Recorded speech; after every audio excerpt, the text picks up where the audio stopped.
దేవుడు వాక్యము ద్వారా మనందరితో మాట్లాడుతున్నప్పుడు మనము ఆ మాటల్లో ఉన్నటువంటి పరమార్థాన్ని గ్రహించాలి. దేవుడు మనతో ఏం మాట్లాడనై ఉన్నాడో ఆయన ఉద్దేశాన్ని కరెక్ట్గా అర్థం చేసుకోగలిగితే ఆయన దృష్టికి, మనుషులందరి దృష్టికి గొప్పగా జీవించగలుగుతాము. ఎప్పుడైతే ఆయన మనసు మనకు అర్థం కాదో అప్పుడు దేవుని దృష్టికి మనం మంచిగా బ్రతకలేము, మనుషుల దృష్టికి కూడా మనము మంచివారిగా ఉండలేము. మళ్ళీ దేవుని దృష్టిలో మనము గొప్పవారిగా ఉండాలంటే ఆయన చెప్పిన మాటలు జాగ్రత్తగా విని ఆయన మన జీవితము నుండి మన నుండి ఏం ఆశిస్తున్నాడో అది గ్రహించగలిగితే దేవుడు మన యందు ఆనందిస్తాడండి. మనందరికీ తెలిసిన మాటని యోహాను గారు రాసినటువంటి సువార్తలో 4వ అధ్యాయము 24వ వచనములో అక్కడ వ్రాయబడినటువంటి మాటను మనం చదువుకుంటే, అక్కడ ఉన్నటువంటి మాటను ఒకసారి చదవండి. యోహాను సువార్త 4వ అధ్యాయము 24వ వచనము. దేవుడు ఆత్మ గనుక ఆయనను ఆరాధించువారు ఆత్మతోనూ సత్యముతోనూ ఆరాధింపవలెను. ఇక్కడ దేవుడు మనతో చెబుతున్న మాటను మనము జాగ్రత్తగా ఆలోచించాలి. దేవుడు ఏమై ఉన్నట్టుగా మనకు కనబడుతుంది? దేవుడు ఎవరు అని అంటే దేవుడు ఆత్మగా తనను తాను పరిచయం చేసుకుంటున్నాడు. లేదా యేసుక్రీస్తు ప్రభుల వారు ఆ దేవుని గురించి పరిచయం చేస్తూ, ఆ దేవుడు మనలను కన్నా ఆ దేవుడు ఆత్మై ఉన్నాడు గనుక ఆయనను పూజించేవారు లేదా ఆయనను ప్రేమించేవారు, ఆయనను ఆరాధించేవారు ఎలా ఆరాధించాలంటున్నాడంటే ఆత్మతోనూ సత్యముతో మాత్రమే ఆరాధించాలి. ఇవి లేకుండా నువ్వు ఒకవేళ ఆరాధన చేస్తే దేవుడు నీ ఆరాధనను అంగీకరించడు అన్న విషయాన్ని మనమందరము గ్రహించాలి. దేవుణ్ణి ఆరాధించాలంటే ఆరాధించే వ్యక్తిలో ఏముండాలో తెలుసా? ఆయన ఆత్మ ఉండాలి, ఆయన సత్యము కూడా ఉండాలి. ఇవి లేకుండా ఎవరు ఆరాధించినా, ఎవరు ఆయనకు మహిమపరిచినా, ఎవరు ఆయనను స్తుతించినా దేవుడు వాటిని స్వీకరించడు అన్న విషయాన్ని మీరు గ్రహించాలి.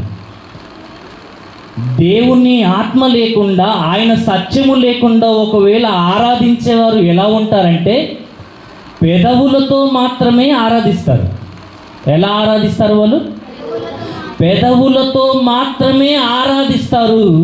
వారి హృదయము దేవునికి దూరముగా ఉన్నట్టుగా మనకు కనబడుతుంది. పెదవులతో మాత్రమే గణపరిచేవారు వారి హృదయాన్ని దేవునికి దూరముగా చేసుకున్న వారుగా కనబడుతున్నారు. ఎవరు? దేవుని ఆత్మ లేనివారు, ఆయన సత్యము లేనివారు పెదవులతో మాత్రమే గణపరుస్తారు, కానీ హృదయముతో దేవుణ్ణి ఆరాధించరు. తమ పూర్ణ మనసుతో, పూర్ణ బలముతో, పూర్ణ వివేకముతో వారు దేవుణ్ణి ఆరాధించరు అని మనకు లేఖనాలను పరిశీలిస్తే మనకు అర్థమవుతుంది.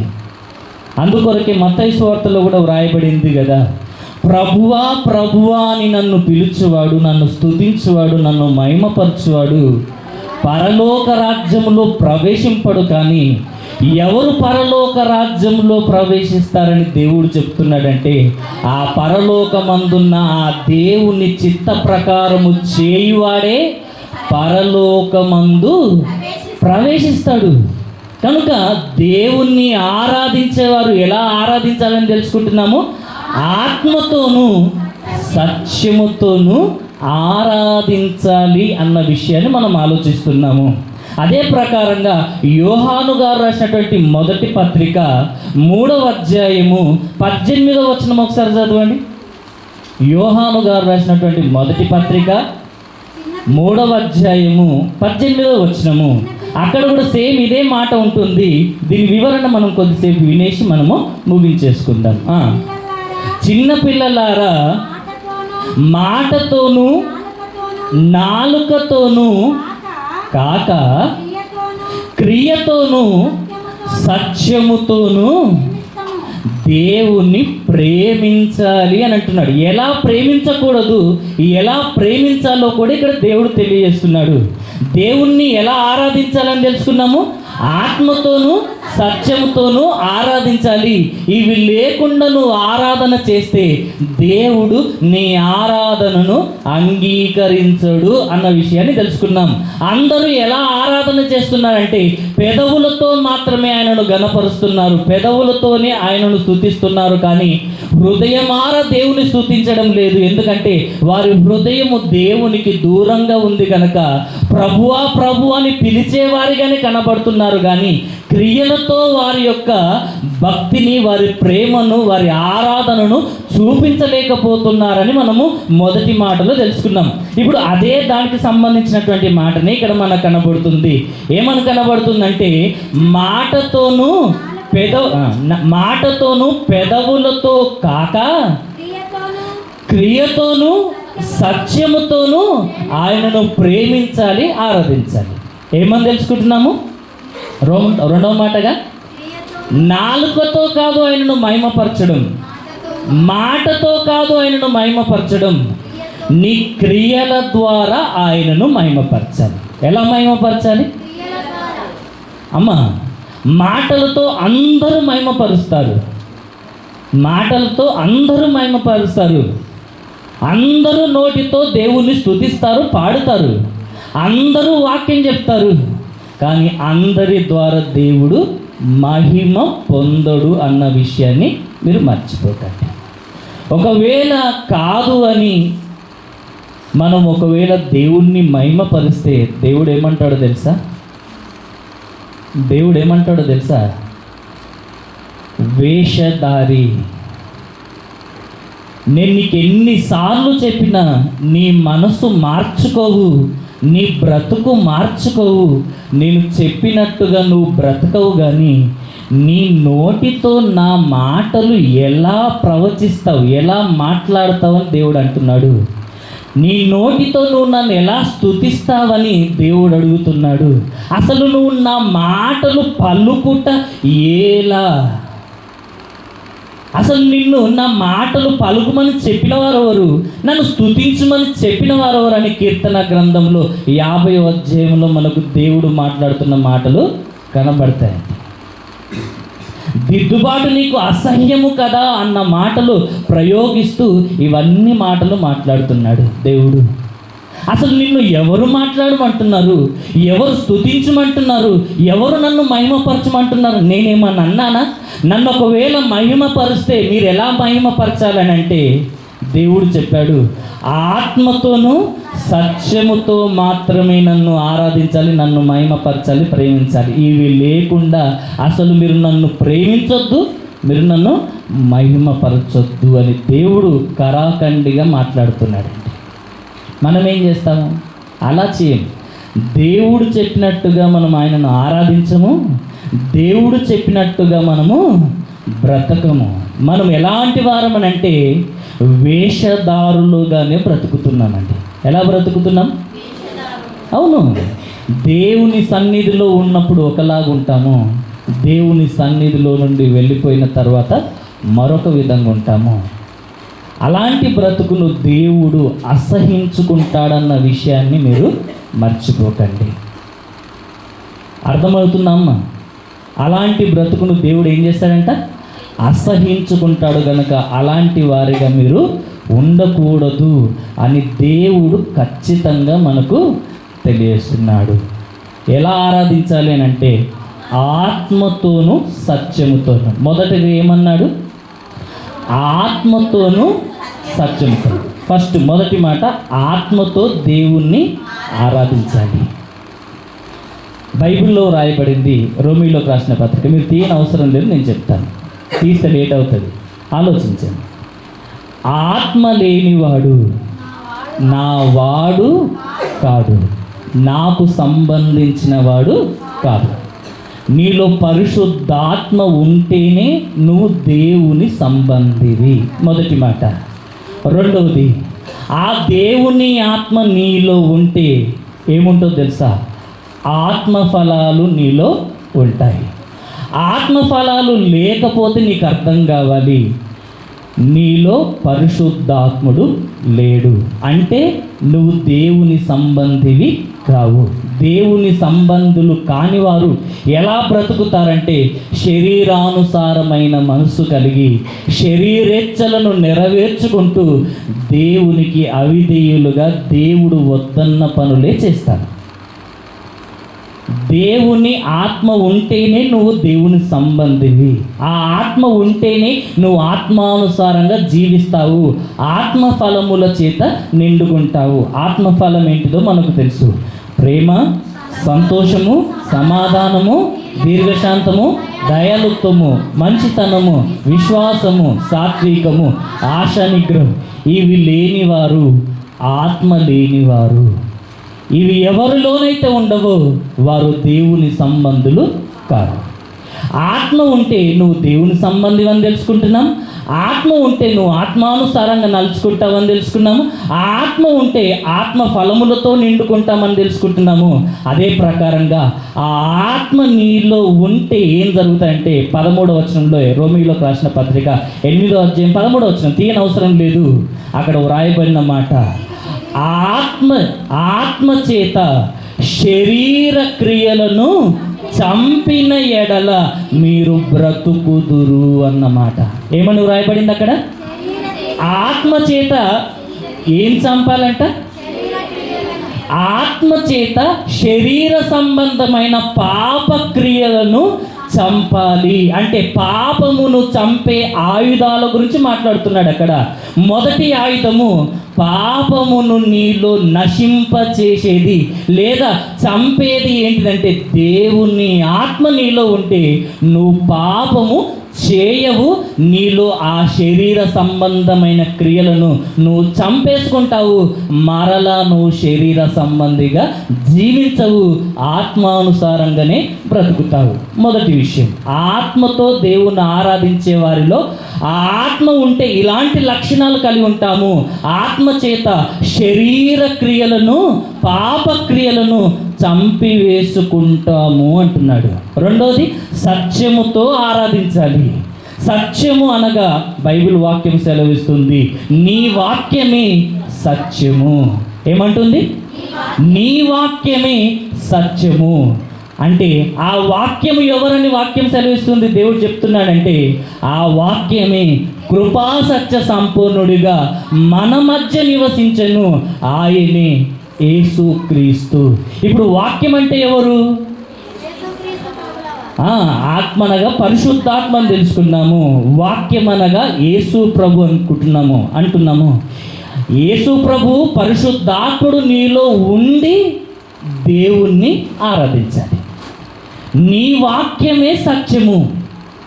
ఆ వాక్యమైన ప్రభువును మన బ్రతుకులో కలిగి మనము దేవుణ్ణి ఆరాధించాలి అని తెలుసుకున్నాం. వీరిద్దరూ మనలో ఉంటే మనం ఏం చేస్తామో కొరింథీయులకు రాసినటువంటి 2వ పత్రిక 7వ అధ్యాయము 1వ వచనము, కొరింథీయులకు రాసిన 2వ పత్రిక 7వ అధ్యాయము 1వ వచనము: ప్రియులారా,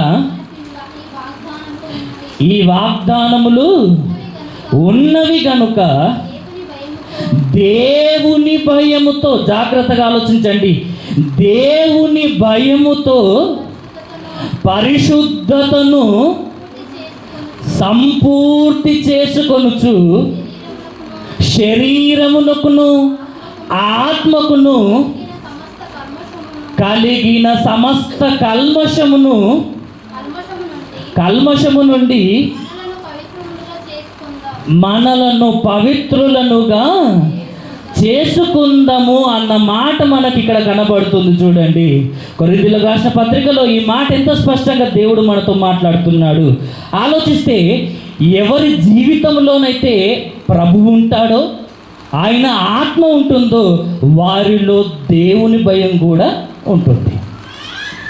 ఎవరిలోనైతే దేవుని ఆత్మ ఉండదో, ఎవరిలోనైతే ప్రభువు ఉండడు, వారిలో దేవుని భయము బొత్తిగా కనబడదు అని దేవుని వాక్యాలను పరిశీలిస్తే మనకు అర్థమవుతుంది. కాబట్టి పరిశుద్ధాత్మను కలిగి యేసుక్రీస్తు ప్రభుల వారిని కలిగి మనము దేవుని భయముతో పరిశుద్ధతను సంపూర్తి చేసుకొనుచు శరీరమునకును ఆత్మకును కలిగిన సమస్తమైన కల్మషము నుండి మనలను పవిత్రపరుచుకొందుము అన్నమాట. ఇలా మన శరీరానికి మన ఆత్మకు కలిగిన సమస్తమైన అపవిత్రత నుండి, కల్మషము నుండి, పాపము నుండి మనము పవిత్రపరచుకొని పవిత్రమైన హృదయముతో పరిశుద్ధతను సంపూర్తి చేసుకొనుచు దేవుణ్ణి ఆరాధించేవారిగా మనం అందరం ఉండాలని దేవుడు మనందరి నుండి ఆశిస్తున్నాడు. మనం ఏం చేస్తున్నాము? శరీరమునకు కలిగిన కల్మషాన్ని మనము విడిచిపెట్టాలి, కడిగి వేసుకో. మన మనసుకు కలిగిన, మన ఆత్మకు కలిగిన అపవిత్రత నుండి, కల్మషము నుండి కూడా మనము పవిత్రపరచుకోము, క్షమాపణ పొందాము. ప్రతి ఒక్కరిలో ఏదో ఒక కోణంలో ఈ కల్మషం ఉంటుందండి. అందుకొరకు యేసు ప్రభువు మనల్ని తండ్రి ఎదుట ఎలా నిలబెట్టాలనుకున్నాడో తెలుసా? పరిశుద్ధులుగా, నిర్దోషులుగా అని ఎఫెసీలోకి రాసిన పత్రికలు అంటాడు. కొలస్సీలోకి రాసినటువంటి పత్రికలు వచ్చేసరికి పరిశుద్ధులుగాను, నిర్దోషులుగాను, నిరపరాధులుగాను, నిష్కలంకులుగా మీరు ఆయన ఎదుట ఉండాలి అని ఆయన శరీరాన్ని ధరించుకొని వచ్చాడన్నమాట కొలస్సీలోకి రాసిన పత్రికలు అంటాడు. ఇక్కడ 2 మాటలు అడిషనల్గా కనబడతాయి. అర్థమైందా? పరిశుద్ధులుగా, నిర్దోషులుగా అంటే నిరపరాధులుగా, నిష్కలంకులుగా అంటే నీలో ఎలాంటి కల్మషము లేకుండా, కలంకము లేకుండా, అపవిత్రతకు ఏమాత్రము చోటు లేకుండా పరిశుద్ధునిగా జీవించాలి అని దేవుడు మనందరి నుండి ఆశిస్తుంది. అదే ఎందుకంటే ఆయన పరిశుద్ధుడు కనుక మీరందరూ కూడా పరిశుద్ధులుగా ఉండాలని దేవుడు కోరుతున్నాడు. కానీ మనం ఎలా ఉంటున్నాము? దేవుడు ఆశించినట్టుగా ఉండడం లేదు, దేవుడు కోరుకున్నట్టుగా మనము బ్రతకడము లేదు, దేవుడు చెప్పినట్టుగా మనము జీవించడము లేదు అన్న విషయాన్ని మనం ఆలోచించాలి. సత్యము అంటే దేవుని వాక్యమే సత్యము. అదే యేసు ప్రభు అన్నాడు. అవును కదా? యేసు ప్రభువును ఇంకెలా పోల్చాడో తెలుసా? బైబిల్లో వాక్యమును అద్దముతో పోల్చారండి. బైబిల్లో వాక్యాన్ని దేంతో పోల్చారు? వాక్యము అద్దముతో పోల్చబడింది. అంటే యేసుక్రీస్తు ప్రభుల వారు ఎలా పోల్చబడ్డాడని అర్థం కావాలి. ఇప్పుడు అద్దముతో పోల్చబడ్డాడు. ఆ అద్దం ఎలా ఉందో ఇప్పుడు మనం పరిశీలిద్దాము. ఎఫెసీలోకి రాసిన పత్రిక 4వ అధ్యాయము, ఎఫెసీలోకి రాసిన పత్రిక 4వ అధ్యాయము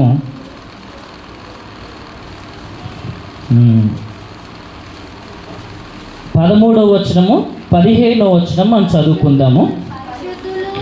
పరిశుద్ధులు సంపూర్ణులగునట్లు క్రీస్తు శరీరము క్షేమాభివృద్ధి చెందుటకును పరిచర్య ధర్మము జరిగించుటకు అన్న మాట ఇక్కడ వ్రాయబడింది. అంటే దేవుడు కోరుకుంటుంది ఏంటంటే పరిశుద్ధులుగా తీర్చబడిన వారు పరిపూర్ణులుగా కావాలి అని దేవుడు కోరుకుంటున్నాడు. అమ్మ, ఎందుకంటే ఆయన పరిశుద్ధుడు కాబట్టి మనమందరము కూడా పరిశుద్ధులుగా ఉండాలి అని దేవుడు కోరుకుంటున్నాడు.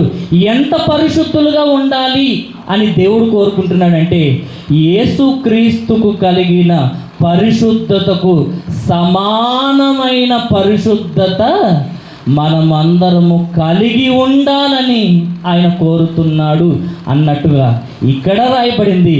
హెబ్రీలకు రాసినటువంటి పత్రికలో 12వ అధ్యాయంలో కూడా ఇవే మాటలు మనకు కనబడతాయి.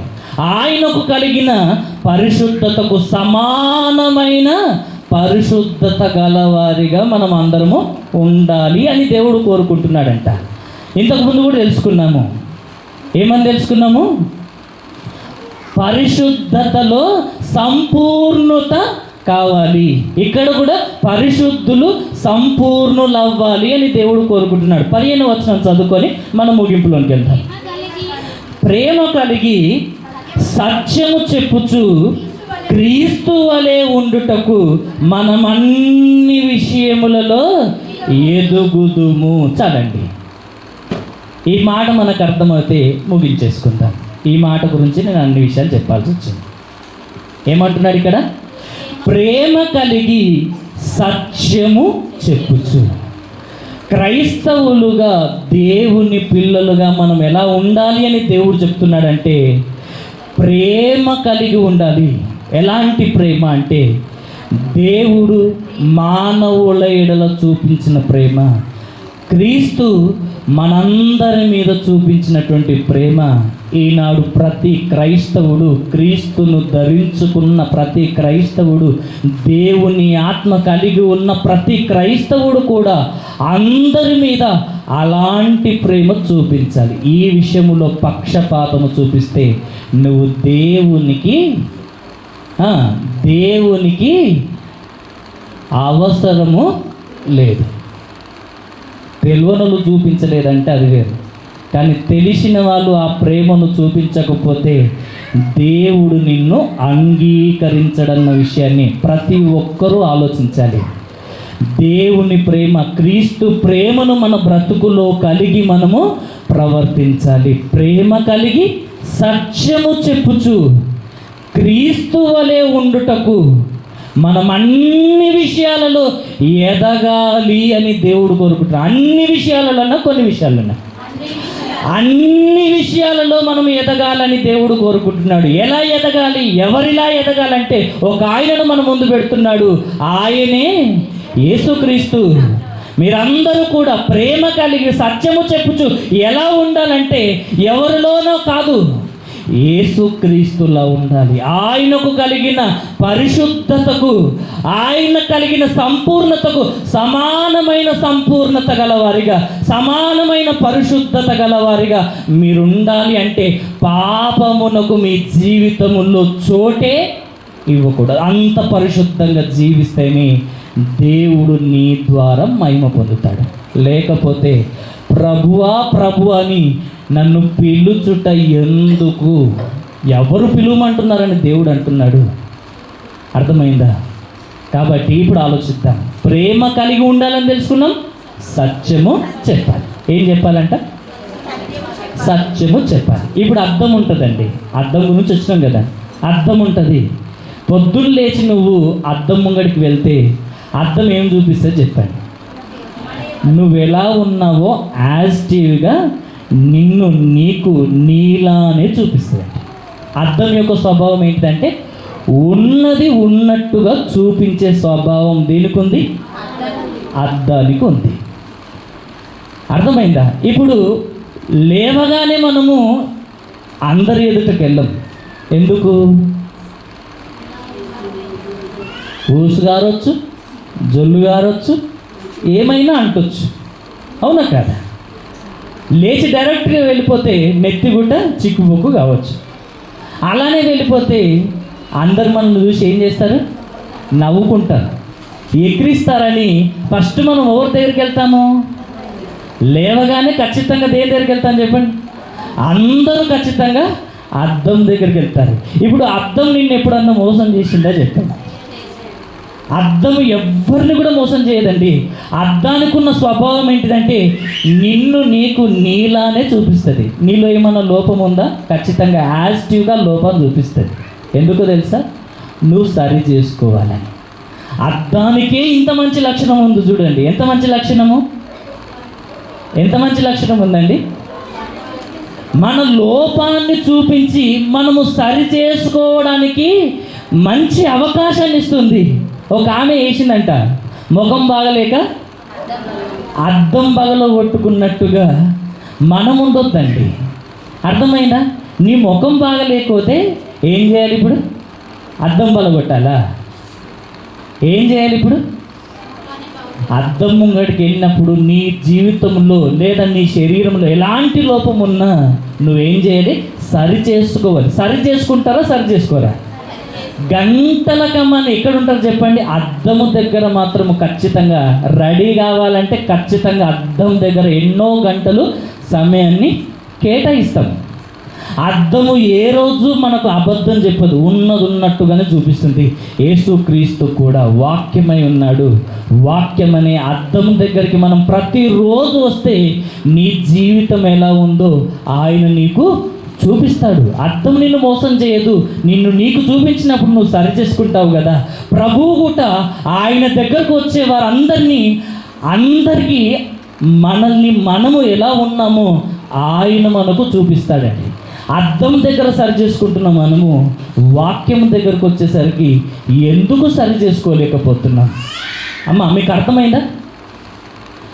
అద్దం దగ్గర సరి చేసుకుంటున్నటువంటి మనము వాక్యము దగ్గర ఎందుకు సరి చేసుకోలేకపోతున్నాము? ఆయన అద్దముగా ఉన్నాడు, వాక్యం అనే అద్దముగా ఉన్నాడు. ఆ వాక్యములో మనల్ని మనం పరీక్షించుకుంటే మన జీవితం ఎలా ఉందో మనకు కట్టొచ్చినట్టు కనబడుతుందండి. కాబట్టి మన బ్రతుకులను సరి చేసుకోవాలని దేవుడు చెప్తున్నాడు. అంతేగాని అద్దాన్ని విమర్శించొద్దు, అద్దాన్ని పలగొట్టద్దు, అద్దానికి దూరం కావద్దు. ఇది మీకు అర్థమైతే మనము కూడా దేవుడు ఎలా ఉండాలనుకుంటున్నాడంటే అద్దములాగానే ఉండాలి. ఇప్పుడు వాక్యం అంటే యేసుప్రభు అనుకుంటున్నాము. ఆ యేసుప్రభు దగ్గరకు వస్తే మన జీవితం మనకు కనబడుతుంది, మనల్ని మనం సరి చేసుకోవడానికి అవకాశం వస్తుంది. నీవు కూడా అర్థముగా మారితే, వాక్యముగా మారితే నిన్ను చూసిన ప్రతి ఒక్కరూ నిన్ను చూసి కూడా మారాలి. ఒకవేళ అద్దం మోసం చేసింది అనుకోండి, నీకు ఊసు గారిన కానీ ఊసు లేకుండా చూపించింది అనుకోండి, నువ్వు పిచ్చిదాని లేకుండా ఉన్నప్పుడు నువ్వు అద్దం దగ్గరికి పోతే అందంగా రెడీ అయినట్టు చూపించింది అనుకోండి, సమాజంలోకి వెళ్తే ఏమవుతుందో చెప్పండి, బయటకు పోతే అందరు ఎక్కిరిస్తారు. కాబట్టి మనము కూడా అద్దములాగా ఉంటే మనల్ని చూసి ఇతరులు కూడా మారుతారండి. మనం అద్దంలాగా లేము, ఎలా ఉన్నామో తెలుసా? అబద్ధములాగా ఉన్నాం. ఎందుకంటే మనము కరెక్ట్గా బ్రతికితే మనల్ని చూసి ఎదుటివారు మారాలి. కానీ మనం ఎలా ఉంటాము? ఎదుటివారికి వాళ్ళను చూపించమని, వాళ్ళ లోపాలు ఉన్నా, వాళ్ళ తప్పులు ఉన్నా కానీ మనం ఏం చేస్తుంటామంటే నువ్వు మంచుని సమర్థిస్తుంటాం. అది చాలా తప్పండి. అర్థమైందా? ప్రేమతో చెప్పాలి. కానీ సరి చేసుకోని వాళ్ళు చాలామంది ఉన్నారు, వారు మారరు, వాళ్ళు పరలోకం కూడా వెళ్ళాలి. కాబట్టి ప్రేమతో చెప్పినప్పుడు ఆ మాటలను విని మనం అంగీకరించి మార్పు పొందాలి, అప్పుడు పరలోకము చేరుకుంటాం. అంతేగాని మనం మరోలాగా అర్థం చేసుకుంటే మాత్రము పరలోకాన్ని కోల్పోతాం. ఇంతకంటే దౌర్భాగ్యము మరొకటి ఉండదు. అర్థములా ఉందామా, అబద్ధములాగా ఉందామా? క్రైస్తవులమే, దేవుని పిల్లలమే, ఇంకా మనం ఎలాంటి వాళ్ళమంటే అబద్ధాలు కూడా ఆడతాం. అవునా కాదు? ఈ చిన్న ఎగ్జాంపుల్ చెప్పేసి ముగించేస్తాను. జస్ట్ ఒక్క 2-3 నిమిషాలు ఆలోచించండి. మనము క్రైస్తవులమే, దేవుని పిల్లలమే, కానీ మనం ఏం చేస్తాం? ఇంకా అబద్ధాలు కూడా ఆడతాం. దేవుడు ఏమన్నాడు? అబద్ధమాడు పెదవులు నాకు అసహ్యము అన్నాడు. అయినా అబద్ధం ఆడుకుంటుంటున్నామా? అర్థమైందా? ఆయన సత్యమై ఉన్నాడు. ఆ సత్యము నీలో ఉంటే అబద్ధమే ఆడవు కదా. చిన్న అబద్ధము కూడా ఆడవు. అబద్ధం ఆడుతున్నావంటే నీకు అర్థం కావాలి, అబద్ధమునకు జనకుడైన అపవాది నీలో ఉన్నాడు. ఉంటేనే అబద్ధం ఆడతాడు. అబద్ధం ఆడుతున్నావంటే నీకు అర్థం కావాలి, అబద్ధానికి జనకుడు ఒక ఆయన ఉన్నాడు, వాడే అపవాది. చిన్న అబద్ధమైన, పెద్ద అబద్ధమైన, అబద్ధానికి తండ్రి, వాని వలనే అబద్ధాలు పుడతాయి. నీలో నుండి అబద్ధం బయటకు వస్తున్నట్టు వాడే నీలో నుండి పుట్టిస్తున్నాడు. అర్థమైందా? చిన్న అబద్ధం కూడా ఆడకూడని మనము, ఆడకుండా జీవించాల్సినటువంటి మనము అబద్ధాలు ఆడకుండా జీవించేవారు ఎంతమంది ఉన్నారు చెప్పండి? అబద్ధములాడు వారందరూ అగ్ని గంధకములతో మండు గుండములో పాలు పొందుతురు. ఇది నిశ్చయము, ఎవరు తప్పించుకోలేరు. అబద్ధం చిన్నగా కనబడచ్చు మనుషుల దృష్టిలో, కానీ దేవుని దృష్టిలో చాలా పెద్దది, అది చాలా భయంకరమైనదన్న మాటను మీకు జ్ఞాపకం చేస్తున్నాను. అబద్ధం ఆడకూడదంటే 100% ఆడకూడదు.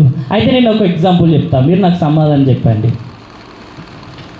ఎవరు లేని నిర్మానుష్య ప్రాంతంలో ఒక అమ్మాయిని పాడు చేయడానికి ఒక 10-20 మంది వెంటబడుతున్నారు. ఆ అడవిలో ఒకే ఇల్లు ఉంది. ఆ అమ్మాయి అటు ఇటు తప్పించుకొని వచ్చేసి ఆ ఇంట్లో తలదాచుకున్నప్పుడు ఇప్పుడు ఈ 10 మంది రౌడీలు వచ్చేసి డోర్ తట్టి, ఇక్కడ ఒక అమ్మాయి వచ్చింది, ఆ అమ్మాయిని మీరు చూశారా అని అడిగారు అనుకోండి. ఇప్పుడు ఏం చెప్తాడు చెప్పండి? ఏం చెప్తాడు? అర్థమైందా? అర్థం కాలేదా? మళ్ళీ చెప్పాలా? ఇప్పుడు అమ్మాయి తప్పించుకొని వచ్చేసి ఆమె బాధ మొత్తం చెప్పుకొని ఇప్పుడు ఆయన ఇంట్లో తలదాచుకుంది. మనం ఏం చేయొద్దు? ఇప్పుడు అబద్ధము ఆడొద్దు. ఇప్పుడు తన బాధ అంతా చెప్పేసి తలదాచుకున్నప్పుడు 10 మంది నన్ను పాడు చేయడానికి, నన్ను చంపడానికి వస్తున్నారు, దయచేసి నన్ను కాపాడండి అని ఒక ఇంటిని ఆశ్రయిస్తే, ఇప్పుడు ఆ ఇంటిలో ఉన్న యజమానుడు బయటికి వచ్చేసి వారు పిలిచినప్పుడు ఏం చెప్పాలి చెప్పండి? అవునండి, ఇప్పుడే మా ఇంట్లోకి వచ్చింది, దాచుకుంది అని చెప్పాలా? ఇలా చెప్తే ఏమవుతుంది? ఇప్పుడు నిజం చెప్పినట్టు అవుతుంది. లేదండి, మా ఇంటికి రాలేదు అని చెప్తే ఇప్పుడు ఏం చెప్పినట్టు? ఇప్పుడు ఏం చెప్పాలి చెప్పండి? ఇప్పుడు ఆ ఇంటి యజమానుడి ప్లేస్లో మీరున్నారనుకోండి, ఇప్పుడు మీరు ఏం చేస్తారో చెప్పండి. ఈ మాట చెప్పేసుకొని ముగించేసుకుందాం. నిజం చెప్తారా, అబద్ధం చెప్తారా? అబద్ధం చెప్తే ఒక ప్రాణాన్ని కాపాడినట్టు అవుతుంది. అబద్ధం ఆడకుంటే, అబద్ధం చెప్తేనేమో ఒక ప్రాణాన్ని కాపాడినట్టు అవుతుంది. అబద్ధం చెప్పకపోతే ఒక ప్రాణాన్ని తీసేసినట్టు అవుతుంది. ఇప్పుడు ఏం చేయాలో చెప్పండి? ఎంతమంది నిజం చెప్తారో ఒకసారి చేయలేపండి. పోనీ మోమాటం కొద్ది చెప్తున్నారేమో. ఎంతమంది అబద్ధం ఆడతారో చెప్పండి. ఇప్పుడు మోమాటం లేకుండా సగం సగం ఎత్తుకు ఏమంటే ఏమంటాడనే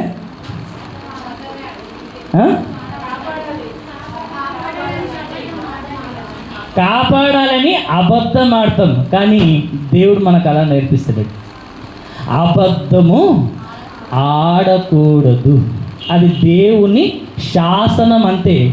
100% నువ్వు పాటించాలి. అర్థమైందా? మరి ఎలా మళ్ళీ అలా ప్రాణం అవుతాయంటే, లోతు దగ్గర కూడా వచ్చారా రాలేదా? ఎవరెవరు వచ్చారు? దేవదూతలు లోతు దగ్గరకు వచ్చారు. వచ్చినప్పుడు ఒక 10 మంది కాదు వచ్చింది. ఎంతమంది వచ్చారు? ఆ ప్రాంతంలో ఉన్న వారందరూ, బాలురు మొదలుకొని వృద్ధుల వరకు ప్రతి ఒక్కరూ కూడా లోతు ఇంటికి వచ్చి ఏమన్నారు? మీ ఇంటికి వచ్చిన ఆ మనుషులు బయటికి పంపి అంటే, మా యుద్ధకు రాలేడు అని అన్నాడా? ఏమన్నాడు చెప్పండి? అబద్ధం ఆడలేదు. చూడండి లోతు. అర్థమైందా? దుర్మార్గుల మధ్య నివసిస్తూ, అర్థమైందా? కామముతో నిండిపోయినటువంటి వారి మధ్య నివసిస్తూ దినదినము ఆయన నీతిగల మనసును నొప్పించుకుంటైనా బ్రతికాడు, కానీ నీతిగా బ్రతికాడు. అబద్ధం ఆడలేడు. అబద్ధం ఆడడానికి అవకాశం ఉందా లేదా? వచ్చిన వారు దేవదూతలు. అబద్ధం ఆడాలి, కానీ ఆయన ఏం చేశాడు తెలుసా? ఆయనను ఆశ్రయించిన ఆ దేవదూతలను రక్షించడానికి ఏం చేశాడో తెలుసా? ఆయన తన ప్రాణములను ముందు పెట్టాడు. అర్థమైందా? ఇయ్యలేదు, తన ప్రాణములను వారిని కాపాడడం కొరకు ఆయన ఏం చేశాడు? ఆయన తన పిల్లల తన ప్రాణమును ముందు పెట్టాడండి. ఒక క్రైస్తవులుగా మనం నేర్చుకోవాల్సిన విలువలు ఇవి. అలా నువ్వు తెగిస్తే అక్కడ దేవుడు వారి కన్నులకు అంధకారము కలగజేసి వారిని కాపాడినట్టుగా నువ్వు కూడా నిజాయితీగా బ్రతికితే, లోతును దేవదూతలను అక్కడి నుండి విడిపించినట్టుగా మనల్ని కూడా విడిపించడా? ఎందుకు అబద్ధం ఆడతావు చెప్పు? నీకు విశ్వాసము లేకనే అబద్ధం ఆడతావు, అవునా కదా? విశ్వాసం ఉంటే, లోతును కాపాడిన దేవుడు వారి కళ్ళకు అంధకారం కలగజేయలేడా? కలగజేయలేడా? వారి కన్నులకు అంధకారము కలగజేసి వారిని కాపాడిన దేవుడు మనల్ని కాపాడడా? ఈ విలువలు క్రైస్తవునిగా మనకు ఉండాలి. కానీ అవసరానికి అబద్ధం ఆడేవారిగా మనం ఉంటే ఆయన సత్యం మనలో లేనట్టు. కాబట్టి మనం ఆరాధించాలి. ఎలా ఆరాధించాలని తెలుసుకున్నాము? ఆత్మతోనూ సత్యముతోనూ ఆరాధిస్తేనే ఆయన మహిమ పొందుతాడు, లేకపోతే ఆయన మహిమ పొందడు. బైబిల్లో రాయబడింది, ఆయనకి ఏదో కొదువై ఉన్నట్టుగా మానవుల చేత ఆరాధించబడువాడు కాదంట. ఆయనకున్న మహిమ ఎంత గొప్పదంటే నీ ఊహకందని మహిమ ఆయన కలిగి ఉన్నాడు. నిత్యము ఆయన మహిమ పొందుతూనే ఉన్నాడు. ఏదో నువ్వు మహిమ పరిస్తే ఆయనకు గొప్పతనం రాదు. ఆయన కలిగి ఉన్న మహిమ ఎంత గొప్పదో మనం చూడగలిగితే ఆశ్చర్యపోతాం. ఆయన్ను మహిమపరచడం నా భాగ్యం అని ఫీల్ కావాలి. అంతేగాని ఏదో వంతుకు మహిమపరిచేవారు మీరెప్పుడు దేవునికి ఇష్టలుగా ఉండరని కోరుకుంటూ, ఇదిగో మీరందరూ కూడా ఉండరని చెబుతూ, మీరందరూ కూడా దేవుని ఆత్మతోనూ సత్యముతోనూ ఆరాధించాలని కోరుకుంటూ ముగిస్తున్నాను ఈ మాట. దేవుడు దీవించుగాక. ఆమేన్.